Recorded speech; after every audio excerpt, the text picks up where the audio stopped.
Women's Health East, the Together for Equality and Respect Partnership, and Women with Disabilities Victoria are pleased to present this video.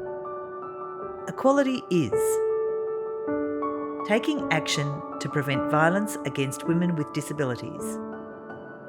Women with lived experience of disabilities, including neurodiversity, mental health and chronic health conditions, came together as the Experts Group to prevent violence against women with disabilities through the Margins to the Mainstream project. The Experts Group co-designed important messages about equality for women with disabilities. Sam, a member of the Experts Group, presents examples from her lived experience with powerful calls to action to prevent violence against women with disabilities. The Margins to the Mainstream project, I think we started with 12 women who all had lived experience of disability.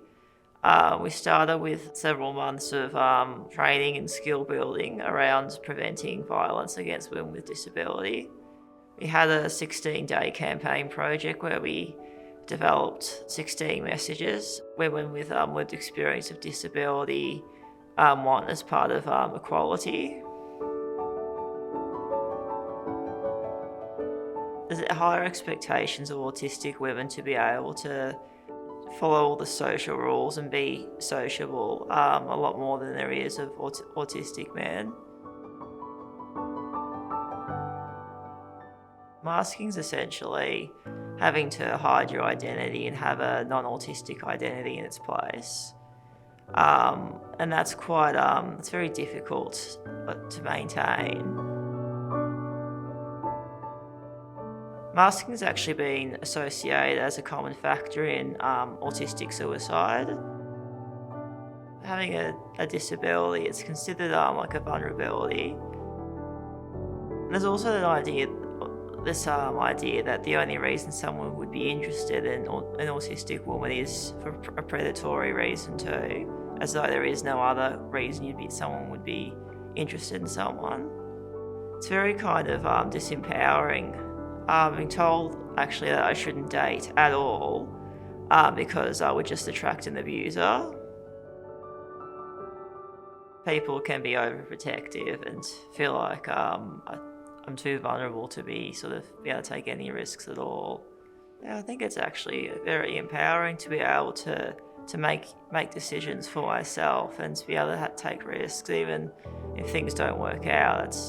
It's a lot better quality of life than not being allowed to take any risks or make any decisions at all. So being able to take risks is how you learn things and how you participate in society. There's very stereotypes around autistic people and employment. It either seems to be that autistic people need to be in what's essentially a sheltered workshop, or that they can only work in IT kind of jobs. And I think it's actually not really true. And I don't know anything about computers, so that getting an IT job wouldn't work. I prefer jobs that are very social, very kind of caring, professional types of jobs. And there's not really any kind of support for autistic people to find those kinds of jobs. I've got a job as a learning support officer in a primary school, so working directly to support neurodivergent primary school children.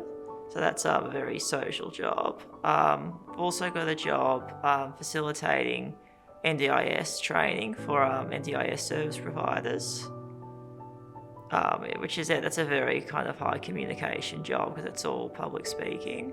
So I think that's why it's important not to limit kind of based on the stereotypes of what someone's limit should be, and just actually look at what their strengths are. Public speaking's not particularly more difficult, just people tend to be naturally more comfortable with social conversations, so they think it's more difficult.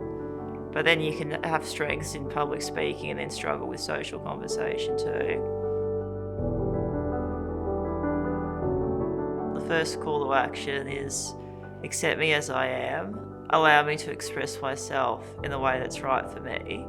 Let me make my own choices and remember that I am more durable than vulnerable. And my final call to action is encourage autistic people to find jobs that match their unique strengths, not the stereotypes.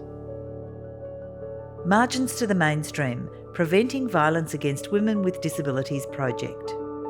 For more information, please look online at whe.org.au/TFER/margins-to-the-mainstream/. The project is funded by the Australian Government Department of Social Services. The logos of Women's Health East, Together for Equality and Respect, and Women with Disabilities Victoria are displayed.